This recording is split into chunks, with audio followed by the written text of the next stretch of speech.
Oh, we're doing writing? I used to do like little poetry notes to myself and stick them on the wall next to my bed. My name is Loretto, and I work with 240 to help teachers pass their certification exams. And today, I'm gonna help you. This video is going to prepare you for the NES Essential Academic Skills writing exam. That's test code 006. This video is gonna cover 3 things: what's on the test and how it's organized, the most likely concepts that will be on the test, and at the end, we'll look at a few practice questions. Ready? Let's go.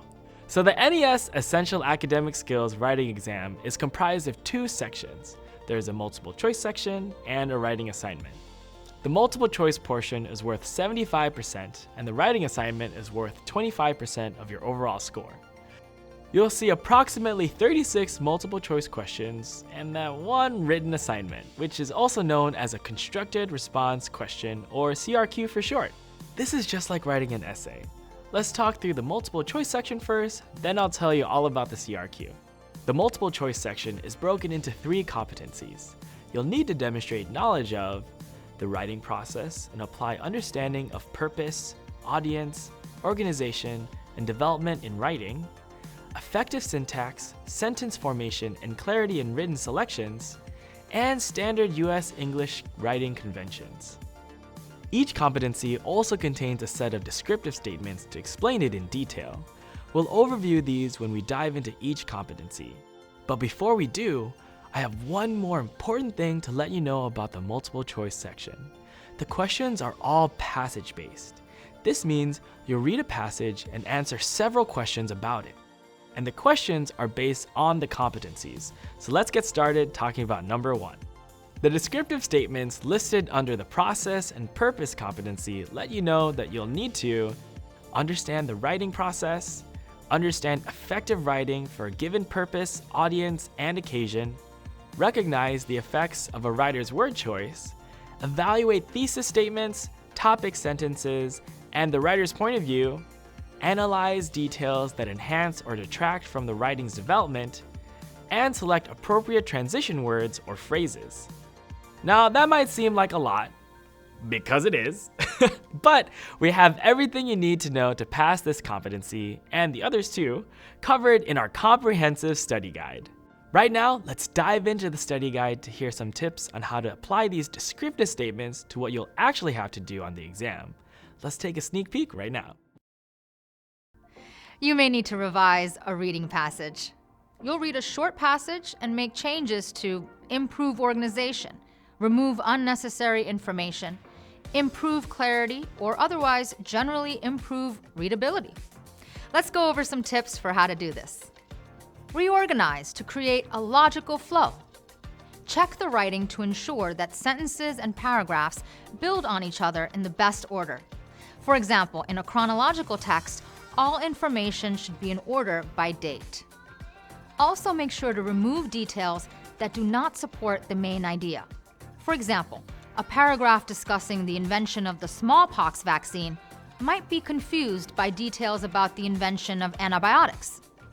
Remove details that are relevant but distract from the main idea. If the entire paragraph was about sharks as ocean predators, a sentence about the movie Jaws would most likely be an unnecessary supporting detail, even though it seems on topic. You can also choose new vocabulary to eliminate redundant or wordy descriptions.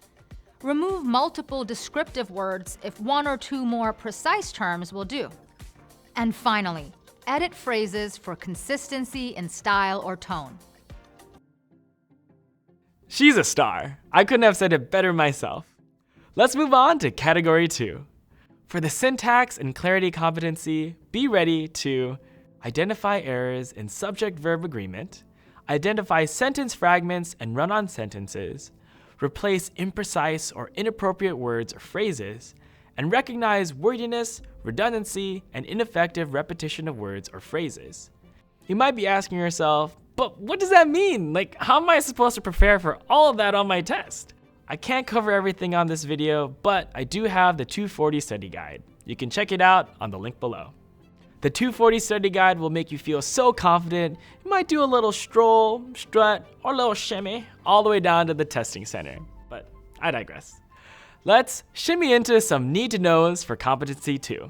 Before you can identify a sentence fragment or a run-on sentence, you need to have a strong handle on syntax. Syntax is a set of rules that govern proper sentence structure.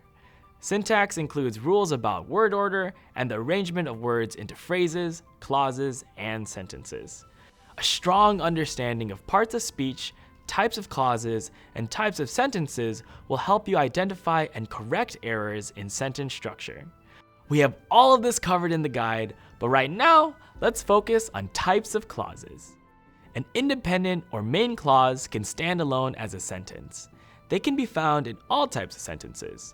The lion roared at the hyenas is an independent clause standing alone as its own sentence. Giraffes eat acacia leaves, but koalas eat eucalyptus leaves contains two independent clauses. A dependent or subordinate clause begins with a subordinating conjunction. It cannot stand alone as a complete sentence. It requires a comma if the clause is at the beginning of the sentence. In the sentence, my shoes are brown because they are covered in mud. Because they're covered in mud is the dependent clause. Because is the subordinating conjunction. In the sentence, since they are covered in mud, I must leave my shoes outside. Since they are covered in mud is also a dependent clause. It is followed by a comma since it's at the beginning of the sentence. Since is the subordinating conjunction. And there's more where that came from. I didn't even get to tell you about relative clauses or noun clauses. If you want to keep the clause party going, click the link below to subscribe to the 240 study guide. Now we've made it to the last of our multiple choice competencies. For the conventions competency, you'll need to recognize and edit errors involving verbs, pronouns, adverbs, adjectives, comparatives, superlatives, possessives, punctuation, spelling, and capitalization. These grammar terms may not be your idea of a good time. Or maybe they are, like no judgment here, you do you. But either way, we have them all covered in the study guide. And as a special treat now, I'll dive into a personal favorite of mine, verb tense. Verbs come in multiple tenses that are used to describe things that happened at different points in time. Tenses include past, present, future, past perfect, present perfect, and future perfect. Verb tenses should be consistent within sentences and paragraphs. Do not change tenses unless a change in the timing of an action requires you to do so. In other words, change tense only when you need to clarify that events happened at different points in time. We've made it through the multiple choice section. Woohoo! Now let's hear all about the CRQ. For the written assignment, there's just one competency. It covers everything needed to write a developed, cohesive response to a prompt. This means writing a thesis statement and keeping focused on your main idea, supporting your points with evidence or details, organizing your response in a logical way, and of course, using precise word choice and correct grammar. So for the written assignment, you'll be given an opinionated statement. Then you'll write an essay in which you use evidence and details to either agree or disagree with the statement. Don't worry, you won't be assessed on the actual position you take on the topic. What matters is how well you communicate, organize, and support your ideas.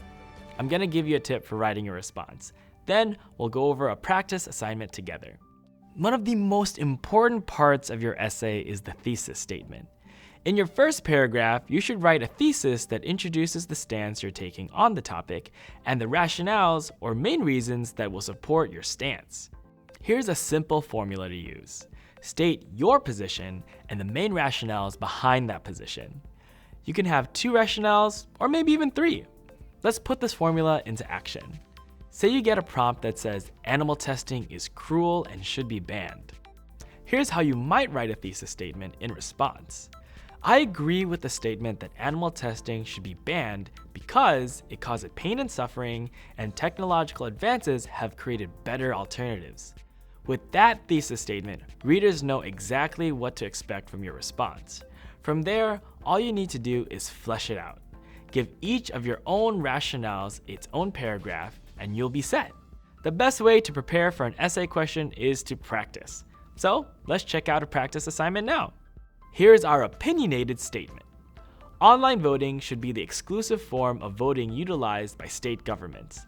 This method of vote collection decreases fraud while increasing voter access. And the directions. Write a composition to be read by an audience of adults in which you discuss why you agree or disagree with this observation and defend your position with logical arguments and specific examples. I recommend you take some time to practice writing your response to this prompt, especially your thesis statement. Now I'm going to show you a sample response. This is a response that would earn a high score. Notice how the writer devoted a paragraph to explaining each rationale, and the transition words, and the varied sentence structures, and man, there's just like so many good things here. That was good practice, but there's even more where that came from. The 240 study guide includes more practice prompts with sample high and low responses to make sure you're prepared for the writing assignments section. Now that we've gone over some of the big concepts from the NES Essential Academic Skills writing, let's look at how these concepts can appear on the test. Since we've already done a practice writing assignment, let's see some practice multiple choice questions now. If you want plenty more practice questions, check out our free Plan to Pass. We'll give you feedback on your strengths, weaknesses, and where to focus your energy. Did I mention the 240 study guide has a money-back guarantee that you'll pass? Let's start by reading a passage, and then we'll answer one question from each competency about it. An important development in our society was the development of soap in the 1920s. Rosin is saponified by the use of alkaline carbonates. Saponifying a ton of rosin requires 200 pounds soda ash, 1,600 pounds water, and 100 pounds salt. Half the water is run into the kettle, boiled, and then the soda ash and half the salt is added. Now the rosin is added through the grid and the mixture is thoroughly boiled. As carbon is evolved by the reaction, the boiling is continued for 1 hour to remove any excess of this gas. A portion of the salt is gradually added to grain the soap well and favor the evolution of gas. At this point, the kettle must be carefully watched or it boiled over through the further escape of carbon dioxide being hindered.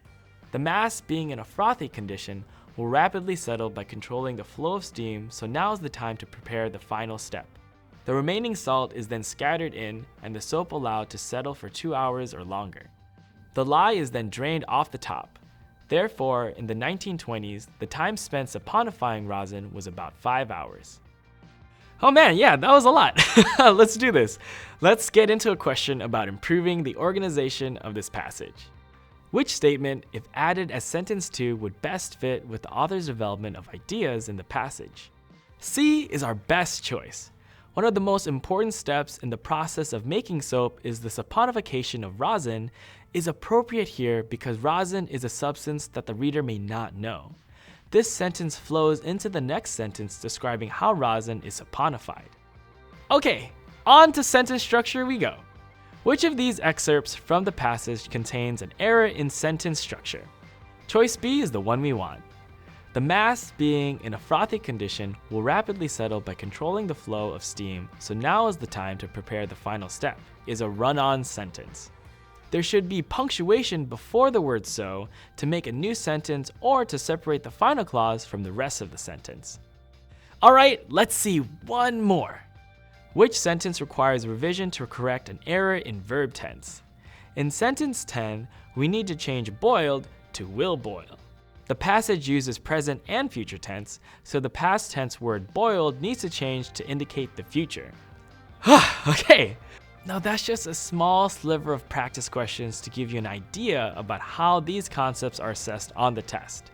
Congratulations on finishing the video. If you found it helpful, give it a like. Did you know that thousands of teachers have passed their certification exams using our study guide? If you really want to make sure you're prepared for the NES Essential Academic Skills writing exam, take the next step and subscribe to the 240 study guide. It has hours of videos so you can watch and or listen while doing chores. It is test aligned so you know precisely what you need to study. And it has hundreds of practice questions so you can be sure you're ready. And it has a money back guarantee, so click the link below right now to get started.